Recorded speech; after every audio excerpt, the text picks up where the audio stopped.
Hiring is just like dating, and I want you to prove me wrong. You're reviewing the application. The resume looks sharp. The interview wasn't bad, and you're pressed for time because your team is already stretched thin, and you make the call because the interview went well, or so you thought. But 3 weeks later you're second guessing everything. You're re-explaining tasks. You're hearing things from the team that you didn't expect. And your top performers, they've kind of gone quiet. So something is off and you're not imagining it. So let's get honest about what's happening here. You've made a bad hire. But before we go any further, if this is already feeling uncomfortably familiar, hit that subscribe button below right now, as I teach leaders how to deal with the messiest people and the hardest decisions, like the ones nobody prepares you for. So like this video if you have ever questioned a hiring decision. Drop a comment below, because if you've been in this position, you're not alone. And our conversation and your insight might help another leader avoid the same trap. Now, according to the US Department of Labor, a bad hire can cost up to about 30% of that employee's first year's earnings. But when you account for lost productivity, time spent on retraining, your replacement recruiting, and the quiet erosion of team morale, which you really can't put a price on, you're looking at least 5 times their salary gone.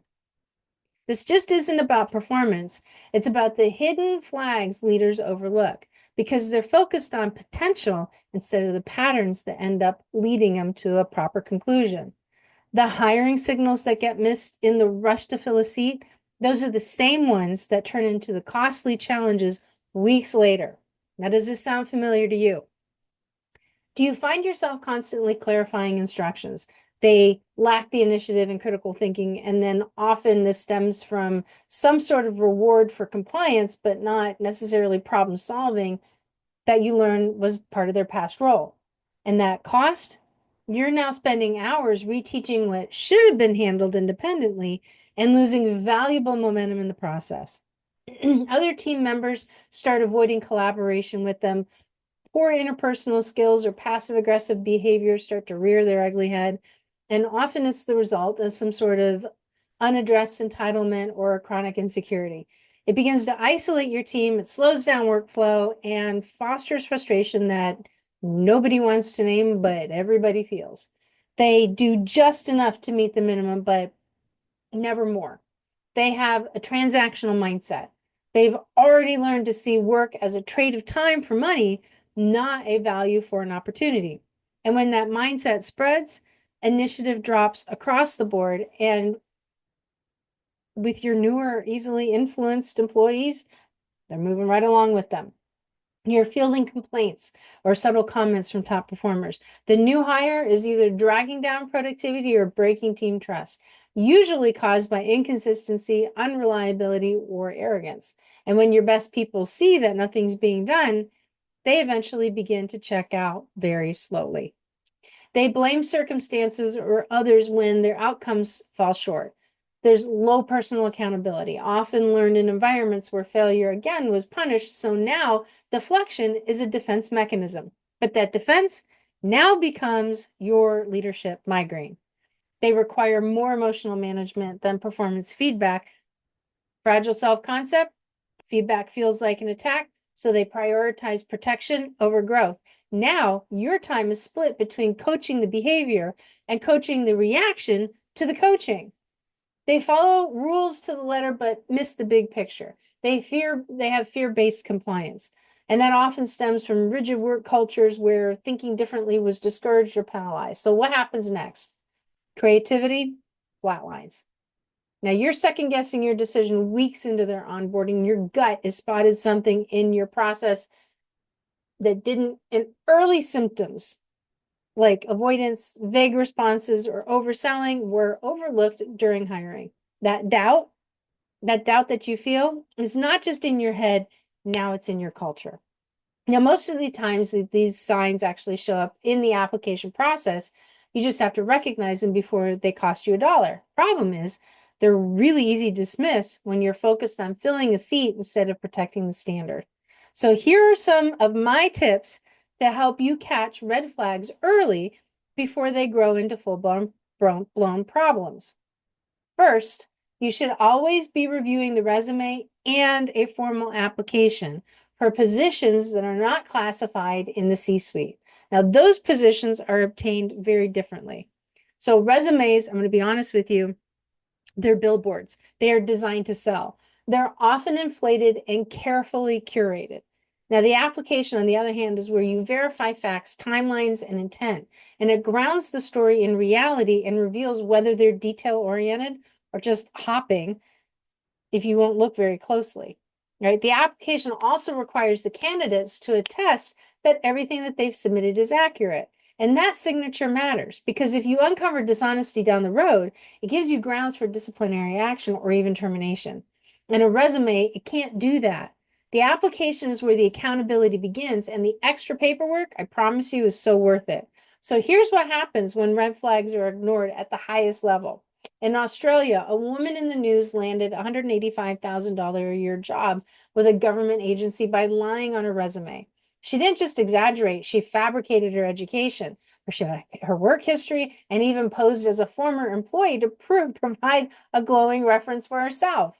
Now, she submitted a resume full of fiction, used a photo of supermodel Kate Upton as her LinkedIn profile image, and once hired her brother into a role he wasn't even qualified for. Hot mess. She was paid over $22,000 before being fired after just a month on the job. And this just wasn't embarrassing for the agency, it was criminal. She was convicted of deception, dishonesty, and abuse of a public office, and now she's serving a prison sentence for it. And the most staggering part, she had done it before, twice, in 2012 and 2014.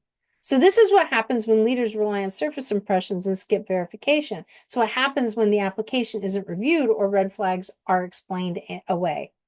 So a resume will always try and impress you, but the application helps you protect what you've built. So here are some more hints. Second, I want you to compare the application and the resume side by side.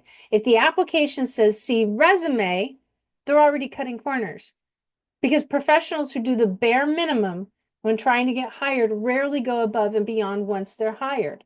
That's your first clue, and that effort isn't a habit, it's a sales pitch. Third, review the job hop pattern. If they've jumped from job to job in unrelated roles, especially in under 2 years, they're likely avoiding accountability and not building experience. You're not just hiring a candidate, you're inheriting their momentum or their mess. So check for inconsistencies in job timelines. If the resume and the application don't match, which is why you compare them side by side, that's not a typo. That is your first warning. Details matter, and they tell you a story in real time, especially when the job does matter. Discrepancies here often show up later in sloppy execution, missed deadlines, or miscommunication. So here's your leadership moment. What is this hire costing you beyond the salary? The time you can't get back, the trust you cannot rebuild easily. Team morale dips every time you let the wrong person stay too long. So now let's talk about how to avoid getting stuck in this again. So the first step is to make sure that you're running your hiring process with friction on purpose. Make it a little inconvenient. Require them to fill out both an application and submit a resume. Ask about inconsistencies. Look for clarity, not charisma. Step 2, pay attention to the patterns, not just the presentation. Everyone rehearses answers, but can they explain their decisions? Can they speak with ownership about past mistakes? If not, you're hiring a front, not a foundation. The third step, slow down to speed up. Hiring out of desperation is one of the most expensive habits a leader can have.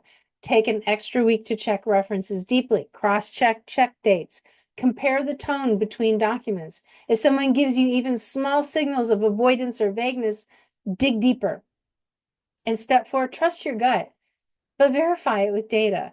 And if you're uneasy, write down why. Review it with an objective peer who's involved or talk to your HR manager. Right? Don't assume that you're being too critical. Assume that your intuition is trying to protect your standards.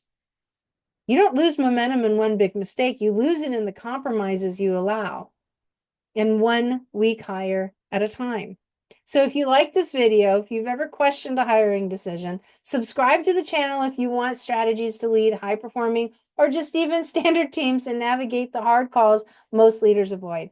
Also, go to Hey Brenda Hotline and take the free Impact Scripts course because it is packed with exact phrases that will help you lead hard conversations with clarity and control. Because leadership just isn't about growing a team, it's about protecting it. Don't just hope you made the right hire, start verifying it. The faster you can spot it, the sooner you can fix it. And you've got this. So let's go.